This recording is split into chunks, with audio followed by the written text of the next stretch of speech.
아베가 이제 다시 복귀를 한다. 10선에 도전을 했다라는 얘기가 나오고 있죠. 아니 아베는 어떻게 해? 또 나와? 아니 근데 네. 67세야. 그럼 10세면 이제 10선. 10선이면 이제 40년, 36년인 거잖아 정상임기면. 정상적이면 그런 건데 뭐 중간에 조기 그러니까. 총선 뭐 이런 것도 있으니까. 그러니까 이것들이 하도 얼마나 선거를 많이 했으면 10선이 수두룩한 거야. 그렇죠. 어. 왜냐하면 신기합니다. 아베가 우리 1990년에인가 90년대 아무튼 저기 처음에 초선 의원 아베는 2000년에 2000년이요? 40대 중의원으로 내가- 선출되면서 시작을 했습니다. 그런데 48대까지 한 차례도 선거에 패하지 구연승. 않은 예, 구선 의원입니다. 구전 10기를 누가 한번 보여줘야 되는데 아베를 엎어줘야 되는데 쉽지는 않을 것 같은데 네. 우리나라에도 내가 알기로 8선 의원이 최다선으로 구선 있었어요. 구선이 있었어? 국힘에 있었어요. 구선이 있다. 예. 난 내 8선 한 게 최다선으로 알고 있었는데 아무튼 8선은 기억하는데. 누구요? 어?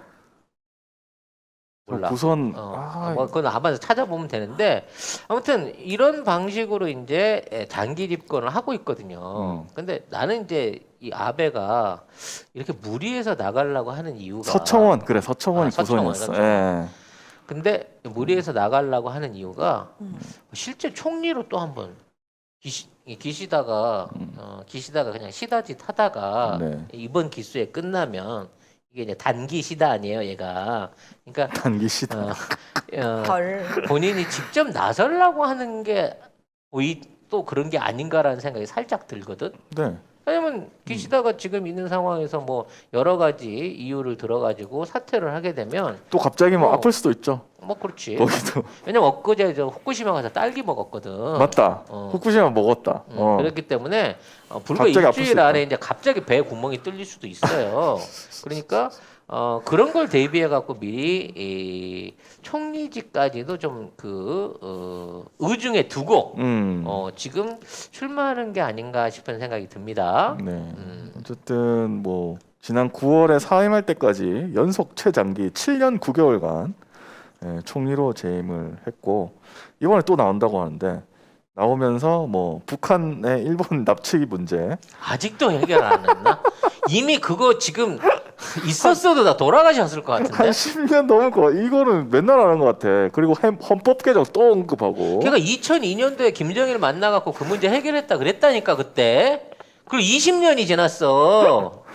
그리고 자기가 코로나 다 망쳐놓고 코로나 감염증 극복을 과제로 내세우면서 지지를 호소하고 있습니다. 근데 문제는 이 같은 지역구에 경쟁하는 사람이 프로레슬러 소속 다케무라 가스시 뭐 이런 사람이 한다고 하는데 네. 사실 여기서 일본 야당이 작정하고 에이스를 보내가지고 맞불을 한번 붙여가지고 어떻게든 떨어뜨려야 되거든요. 네. 근데 그냥 뭐랄까 어차피 못 이기는 상대니까 이건 뭐 버리는 패 이렇게 생각하고 있는 것 같은 생각도 좀 들어요. 그러네요. 그러니까 뭐 거기에는 신무사 사원도 뭐 무소속으로 출마한다고 하니까 뭐 표가 또 나뉘겠네 또. 못 이기는데도 나뉘겠네. 무소속이 빨리 그 포기를 하고 어차피 아니 이거는 아베가 소속시켰을 수도 있어. 아베가 등록시켜갖고 밀고 있을 수도 있어. 이 새끼도 나와라 그냥. 꼭 이렇게 그 다른 애들 해갖고 남의 표 깎는 짓 잘하잖아. 아무튼 그런 방식으로 하고 있는데 네. 중요한 건 기시다 내각이 오래 못 갈 것 같다는 예감이 들어요 지금 현재. 오래 못 가요? 예, 이미 뭐 취임한 지 한 달도 안 됐는데 벌써 지지율이 취임 기간에 비해서 역대치로 빠지고 있고. 아니 근데 취임 직후 지지율도 낮았어요. 예. 네. 그 취임 직후 지지율도 높지 않았지만 그게 최단으로 빨리 빠지고 있어갖고 지금 50% 초반이라 초반대 밑으로 빠졌다는 얘기도 있어요. 그래서 지금 빨리 선거를 치르려고 하는데 지금 선거를 치르고 있는데 눈 오지, 오박 오지, 태풍 왔지 거기에다가 지금 화산 폭발까지 일어나고 있는 상황이라서 맞다. 지금 이래저래 엄청 궁지에 몰려 있거든요. 근데 제일 큰 문제는 뭐냐면 날씨가 갑자기 추워졌는데 가스가 없는 거예요. 가스가. 아이고. 응? 일본에. 천연가스 가격이 너무 올라가지고 가스가 그렇지. 없는 거예요. 그래서 천연가스 가격이 오르면서 난방비도 부족하지만 전기료가 엄청나게 올라가고 있다는 겁니다. 게다가 여기는 또 민영화되지 않았나요? 그렇죠. 그래서 그 뭐라 그러죠? 피크타임. 피크타임 따라서 전기료 가격이 콜 부르는 대로 가격이 센데 평상시에 일본에서 전기료가 한 250원 내외 가는데 이 콜이 들어오게 되면 최고 기록이 얼마인 줄 알아요? 1kW에 250원짜리가 15,000원까지 올라가. 아니 그거 어떻게 쓰지? 못 쓰지 그거. 어떻게 써? 손 불 다 떨려. 꺼, 불 다 꺼. 손 떨려가지고 하겠나? 일단 다 얼어 죽어도 그거 못 피는 거예요. 어우. 그래서 지금 이제 제일 큰 문제가 이렇게 전기 생산료가 올라가면서 산업 전반 안에서 물가가 치솟고 있기도 하고 이 서민들의 난방용으로 쓰일 수 있는 난방 도구들이 이게 너무 천정부지로 올라서 이제 전기로 폭탄을 맞게 된 상황이에요. 그리고 이제 일반적인 난방으로 쓰는 우리 그 이제 일본 애들 쓰는 그 다리 난로 같은 이런 난방들 있잖아요. 히타치인가? 아니 그 후타츠. 코다츠 아니야? 코다츠. 아, 코다츠? 코다츠 코. 코다츠. 뭐 아무튼 그런 그 발만 집어넣는 네. 그 야동에 나오는 그런 발난로가 있어요. 네. 근데 이게 원래 전기거든요. 요즘은 전기로 많이 나오는데 구형은 이게 전부 다 등유입니다. 이게 짱구에 나오는 코다츠 같은 경우가 다 등유고 짱구 엄마도 등유로 그 저기를 진짜? 써요. 근데 이 등유의 70%를 대한민국에서 수입을 해가거든요, 일본이. 야. 그래서 올 겨울에는 우리가 우리도 이제 이유를 좀 대가지고 이 등유 수출을 좀 제한을 하거나 가격을 한 3배 정도 올렸으면 어떨까라는 제의를 좀 해보고 싶어요. 롱패딩 이런 거 안 팔리나? 이거 되게 가지고 싶다.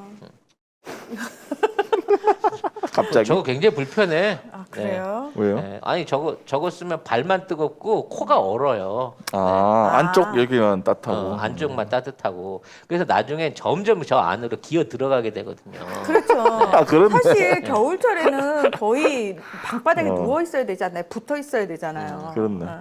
그래서 우리나라는 이제 그 원유가 지금 우리도 같이 원유 가격이 많이 오르고 있습니다만 지금 이제 정부에서 원유 가격 상승을 어느 정도 동결해서 최대한 잡고 있어요.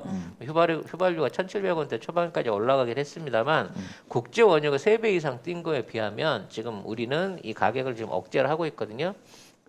그래서 우리는 이제 휘발유 같은 것만 주로 쓰고 나프타하고 휘발유를 주로 쓰고 등유, 경유, 벙커시를 비롯한 나머지 유종들은 수출을 한단 말이에요. 그러니까 사실 우리가 돈을 더 많이 버는 거야. 지금 그러네. 이 고유가 상황이. 그러니까 여러분 고유가라 그래갖고 야 우리나라 경제 어렵지 않을까? 옛말이에요. 고유가면 우리 돈 더 많이 벌어요. 이미 정제량이 1억 3천의 인구 일본을 넘어섰거든요.